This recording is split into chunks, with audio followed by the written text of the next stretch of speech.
Okey, bertitik tolak dari apa yang dikatakan oleh Tengku Zafrul sebentar tadi, kita ingin melihat lebih mendalam dan juga kita kaitkan dengan konteks KDNK Malaysia yang dibentangkan ataupun dikeluarkan angkanya pada Jumaat lepas. Kita ingin recap kembali angka-angka tersebut supaya kita faham kedudukan semasa ekonomi Malaysia dan bagaimanakah ini akan dicerminkan bergerak ke hadapan dalam konteks perubahan geopolitik dan juga keadaan ekonomi, dasar ekonomi di peringkat global dan juga di peringkat tempatan. Sudah pasti kita melihat kepada keluaran negara kasar KDNK untuk suku tahun keempat 2023 dikeluarkan pada Jumaat lepas dan juga tahun penuh kalau kita melihat untuk suku tahun keempat ataupun separuh suku tahun keempat 2023. Kalau kita melihat apa yang ditunjukkan di sini adalah pertumbuhan 3% pada suku keempat, nilai KDNK ataupun melibatkan 410 bilion ringgit nilai KDNK kita, nilai ekonomi kita pada suku tahun keempat, dan untuk tahun penuh kalau kita melihat ia mencatatkan 3.7% nilai KDNK prestasi pada tahun 2023. Baik, bagaimana kita melihat apa yang menyumbang kepada keadaan ini? Sudah pasti ini antara sektor utama yang menyumbang kepada prestasi ekonomi tersebut. Kalau kita melihat dari segi perkhidmatan sebagai contoh, pertumbuhannya adalah 4.2%, diikuti oleh pembuatan negatif 0.3%, ada sedikit penurunan dan juga pelombongan dan juga pengkuarian. Kita menyaksikan pertumbuhan 3.8%, ini termasuk juga petroleum dan sebagainya. Dan juga kita melihat pertanian adalah pertumbuhan 1.9% dan diikuti oleh pembinaan sekitar 3.6%. Bagaimana untuk kita melihat bahawa sektor-sektor ini menyumbang secara positifnya kepada pertumbuhan ekonomi kita dan juga kita melihat prestasi ekonomi mengikut perbelanjaan pula. Ini penting sekali, perbelanjaan ini mencerminkan keadaan apakah sentimen ekonomi di peringkat tempatan.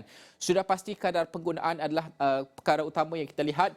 Perbelanjaan penggunaan akhir swasta. Kita semua ini berbelanja dan sebagainya dan juga pelaburan swasta 4.2% pada tahun 2023 tersebut dan juga pada masa yang sama kalau kita melihat untuk kita melihat pembentukan modal tetap kasar adalah 6.4% pada 2023 dan perbelanjaan pengguna akhir kerajaan ataupun perbelanjaan kerajaan lah ya dari segi menyumbang kepada ekonomi 7.3% dan juga ekspor menurun pada negatif 6.3% dan juga import juga menurun negatif 2.9%.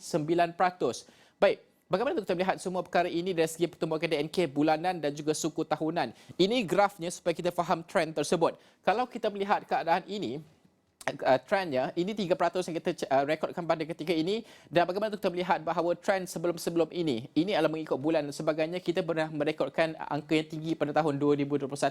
Ini adalah normal pasca pandemik COVID-19 kalau boleh kita sifatkan ekonomi yang agak pick up pada ketika itu, tetapi kemudian dia agak menurun dengan penutupan semula ekonomi dan juga pembukaan semula. Kita lihat ada sedikit peningkatan pada sekitar bulan Mei, bulan Jun 2022, kemudian mendata. Dan kalau kita melihat untuk suku tahun pertama 2021 ada sedikit peningkatan dan juga penurunan, tetapi bagaimana kita melihat dari segi suku tahun ini pada akhirnya menjelang tahun 2023 kita lihat penurunan. Graf ini bermula daripada yang tinggi ini sehinggalah ke bawah ini mencatatkan penurunan ekonomi pada ketika ini disebabkan oleh beberapa faktor.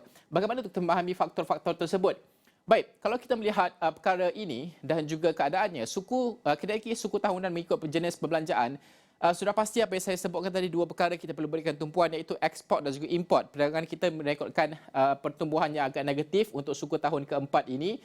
Kedua-dua angka ini berbanding dengan perbelanjaan yang lain dan juga instrumen yang lain dalam mengukur perkara tersebut. Dan kalau kita melihat dari segi sumbangannya, sebahagian besar adalah sudah pasti perbelanjaan penggunaan akhir swasta diikuti oleh sekitar ekspor bersih 4.8% keadaannya pada ketika ini. Okey. Kalau kita melihat juga angka-angka yang lain yang juga disediakan, KDNK bulanan mengikut aktiviti ekonomi, juga seperti yang kita lihat sebentar tadi, pembuatan merekodkan negatif pada 1.5% untuk suku tahun keempat dalam 3 bulan tersebut dan juga pertanian pada bulan terakhir dan juga kalau kita melihat pada bulan Disember kita lihat adalah negatif 1.8%, tetapi sektor yang lain adalah masih lagi positif seperti perkhidmatan, pelombongan dan juga pengkuarian dan juga pembinaan itu sendiri.